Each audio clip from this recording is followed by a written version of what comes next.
Emotional कहानी। हर रोज की तरह दिनेश लाल जी अपने शाम के सैर सपाटे से लौट आए थे। वह जूते उतार ही रहे थे कि बहू ने पूछा, बाबूजी, आज हम पार्टी में जा रहे हैं, हम वहीं से खा कर आएंगे। आज रात के खाने में क्या खाएंगे बताइए। दिनेश लाल जी सोचने लगे, आज रविवार तो नहीं और ना ही किसी की शादी है, जरूर किसी पार्टी में जा रहे होंगे। छोड़ो, मुझे क्या करना है इस उम्र में। अपने विचारों पर काबू करते हुए दिनेश लाल जी बोले, ऐसा करो बेटा, मेरे लिए 2 रोटियां बना दो, दूध के साथ रोटियां ही खाऊंगा। बहू तुरंत बोल उठी, बाबूजी, सुबह ही जो बनाई थी उनमें से 2 रोटियां अभी भी बची हुई हैं, अगर आप। बहू ने अपना वाक्य अधूरा ही रहने दिया, लेकिन दिनेश लाल जी अच्छी तरह से समझ गए कि वे क्या कहना चाहती थी। सुबह की रोटियां खाई तो गैस हो जाएगा। सुबह भी बहू ने मसाले वाली सब्जी ही बनाई थी, जिसके चलते अभी तक खट्टी ढकारें आ रही हैं। और इस उम्र में पेट को संभालना मतलब किसी बिगड़े हुए बच्चे को संभालने से भी ज्यादा कठिन काम। बाबूजी, बहू से बोले, नहीं बेटा, इस उम्र में सुबह की रोटियां नहीं खा सकता, तुम्हें थोड़ी तकलीफ होगी, लेकिन मेरे लिए 2 ताज़ी रोटी बना दो। बहू को बहुत गुस्सा आया। वो गुस्से में ही बड़बड़ाते हुए बोली, अब 2 रोटियां बनाओ या 10, काम तो उतना ही पड़ेगा। आटा गूंदो, रोटियां बनाओ, किचन और बर्तन साफ करो। इन्हें क्या है, इन्हें सिर्फ ऑर्डर देना है, काम तो मुझे ही करना पड़ता है ना। बस दिन रात इनकी सेवा करते रहो। बहू के बोल दिनेश लाल के कानों पर पड़ रहे थे। हे भगवान, सिर्फ 2 रोटियां बनाने में इतनी तकलीफ। मैंने कोई 5 पकवान तो नहीं मांगे थे।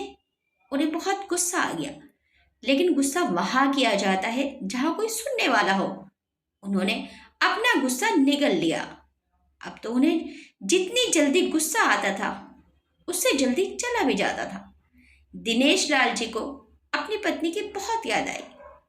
निर्मला के जीते जी उन पर कभी बासी रोटी खाने की नौबत नहीं आई थी। उल्टा खाने में 10 चीजें और मिल जाती थी। खाने के साथ मीठा, पापड़, अचार, दही, छाछ, सलाद और पता नहीं क्या क्या। दिनेश जी को बहुत बुरा लग रहा था। रहने दो बहू, मैं सुबह की रोटी ही खा लूंगा, फजूल में तुम्हें तकलीफ होगी, और वैसे भी तुम्हारे हाथों की रोटी बहुत मुलायम होती है, मुझे चलेगा। मेरी वजह से तुम लोगों को देर नहीं होनी चाहिए। बहू को तो सोने से पीला मिल गया। वे अपनी आवाज मीठी करती हुई बोली, बाबूजी, आप चाय लेंगे क्या? दिनेश लाल जी अपनी चाय पीने की इच्छा को दबाते हुए बोले, वैसे कोई खास इच्छा नहीं है चाय पीने की। अगर तुम अपने लिए बना रही हो तो मेरे लिए भी थोड़ी सी बना देना। हाँ बाबूजी, मैं अपने लिए बनाने वाली हूँ, आपके लिए भी बना देती हूँ, बोलकर बहू रसोई घर के अंदर चली गई। दिनेश लाल जी खुद से ही बातें करने लगे, अभी तो लाखों की जायदाद है मेरे पास, ये घर भी मेरे नाम पर है और खाते में भी लाखों रुपए पड़े हैं। कभी बेटा विषय निकालता है तो मैं बोलकर टाल देता हूँ कि मेरे बाद तेरा ही तो है सब कुछ, और फिर भी 1 कप चाय और 2 ताज़ी रोटियों के लिए तरसना पड़ता है। तो उन बूढ़ों का क्या होता होगा, जिनके पास संपत्ति के नाम पर सिवा पुरानी यादों के कुछ भी नहीं होता। निर्मला को याद करके दिनेश लाल की आंखों में आंसू चमकने लगे और धीरे से गालों पर सरके। निर्मला के होते हुए उन्होंने घर का कोई भी काम नहीं किया था। आर्थिक जवाबदारी के अलावा उनकी और कोई जवाबदारी नहीं थी।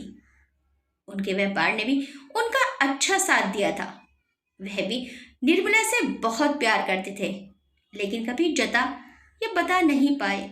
वे ये सच्चे दिल से मानते थे कि निर्मला उनके किसी पूर्व जन्मों का फल है, लेकिन जिंदगी की भागदौड़ में वे निर्मला की मन की इच्छाएं पूरी न कर सके। उन्हें वैष्णो देवी जाना था, लेकिन हर बार यह यात्रा अगले साल के लिए पोस्टपोन हो जाती। घर बार और संसार की जिम्मेदारियां संभालते संभालते कब उनकी इच्छाएं उन्हीं के साथ चली गई, पता ही नहीं चला। दिनेश लाल जी ने देखा उनके पोता और पोती दोनों ही स्कूल से आ गए थे। दोनों ने अपना बस्ता सोफे पर फेंका और दादाजी की तरफ दौड़कर उनके गले लगते हुए कहने लगे, चलिए ना दादाजी, खेलने चलते हैं। यही निस्वार्थ प्रेम के कुछ पल थे जिनमें दिनेश लाल जी भी बच्चों के साथ बच्चे बन जाते थे और अपने सारे दुख और यादें भूल जाते थे।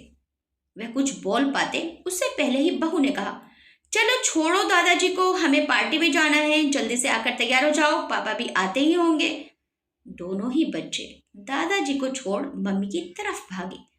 उनकी पोती 7 साल की थी और पोता 5 साल का था। दिनेश लाल जी अपनी सोच में डूबे हुए बालकनी की तरफ गए। बालकनी में धीमी ठंडी पवन ने उनका स्वागत किया। बहू उनके लिए चाय बनाकर ले आई। बालकनी में रखी अपनी कुर्सी पर बैठकर दिनेश लाल जी घूट घूट करके चाय पी रहे थे। पी क्या रहे थे, निगल रहे थे, क्योंकि चाय के नाम पर सिर्फ कम शक्कर वाला गर्म पानी था, न इलायची न अदरक। दिनेश लाल जी मन ही मन सोचने लगे, बहू के जाने के बाद आज खुद अपने हाथों से चाय बनाऊंगा, इलायची अदरक और थोड़ी सी ज्यादा शक्कर डालकर, और उसके साथ रोटियां खा लूंगा। रोटियों की याद आते ही उनका मुंह फिर खट्टा हो गया। चाय खत्म होने पर खाली कप लेकर वे किचन में रखने गए तो वहां देखा कि बहू और बच्चों के कप धुले पड़े थे। तो उन्होंने भी अपना कप धोकर रख दिया और अपनी डायरी लेकर बालकनी में आ गए। बालकनी में बैठे बैठे उनकी नजर सूखी हुई तुलसी के पौधों पर गई। उन्होंने एक लोटा पानी लाकर उसमें डाल दिया। कुछ मिनटों बाद ध्यान से देखने पर उन्हें पता चला कि सूखे हुए तुलसी के पौधों में नई कुबले जैसे मुस्कुरा रही हो। तो उन्हें याद आया कि निर्मला हर सुबह तुलसी को पानी और शाम को दिया दिखाती थी। अब तो शाम को न तुलसी को ना ही भगवान के मंदिर में दिया जलता है। पता नहीं कितने संस्कार, इतनी अच्छी आदतें निर्मला अपने साथ ले गई थी। दिनेश लाल आसमान की तरफ देखकर बोले, निर्मला, मुझे और इस घर को अभी तुम्हारी जरूरत थी। तुम क्यों हमें छोड़कर चली गई? तुमने मुझे धोखा दिया। तुमने हमेशा साथ रहने का वचन तोड़ दिया। तुम मुझे अकेला छोड़कर चली गई। दिनेश लाल की आंखें भर आई। पापा, इतनी ठंडी हवाएं बह रही हैं और आप पे हैं कि बालकनी में बैठे हैं। अंदर आ जाइए, नहीं तो बीमार हो जाएंगे। बेटे ने दिनेश लाल जी से कहा। बेटा, बहू और पोता पोती सब तैयार होकर पार्टी के लिए निकल रहे थे। किसी ने झूठ मूठ ही मन रखने के लिए भी उनसे नहीं पूछा कि साथ चलिए। पापा, आप खाना खाकर जल्दी सो जाइएगा, हमें आने में देर हो जाएगी। ज्यादा देर तक जागना आपकी सेहत के लिए अच्छा नहीं है। हमारे पास घर की दूसरी चाबी है, हमारी चिंता मत कीजिए, बेटे ने जाते हुए कहा। ऐसे बोल रहे हैं जैसे मेरी सेहत की बहुत फिक्र है। कितने दिनों से बोल रहा हूँ, डॉक्टर के पास ले चलो, बीपी बढ़ा हुआ है, शुगर भी चेक करवाना है। थोड़ा सा भी चलता हूँ तो हाँफने लगता हूँ। बेटा कहता है कि बुढ़ापे में ये सब तो होता ही है, ज्यादा भ्रम मत पालिए। वाह बेटा, बूढ़े बाप के पास बैठने के लिए थोड़ा सा भी टाइम नहीं है तेरे पास, और पार्टी के लिए टाइम ही टाइम है। ऐसे अनगिनत विचार उनके दिमाग में चल रहे थे, लेकिन फिर भी उन्होंने हाँ में सिर हिलाया। सभी पार्टी में चले गए। दिनेश लाल जी हॉल में रखे कुर्सी पर आकर बैठे। खाना खाने की अभी कोई इच्छा नहीं थी, इसीलिए टीवी चालू की। आज वैलेंटाइन डे था, प्यार का दिन, इसीलिए टीवी पर भी उसी के बारे में दिखा रहे थे। दिनेश लाल जी की नजर पास में रखी अपनी पत्नी की फ्रेम पर गई, जिसने लाल कलर की साड़ी पहन रखी थी। प्यार तो उन्होंने भी खूब किया था, निर्मला जी से पूरी जिंदगी किया था, जी जान से किया था, लेकिन कभी बोल नहीं पाए। टीवी पर दिखा रहे थे, लोगों ने लाल कपड़े पहन रखे थे, हाथों में लाल फूलों के गुच्छे लेकर वे ग्रीटिंग कार्ड्स की खरीदारी कर रहे थे।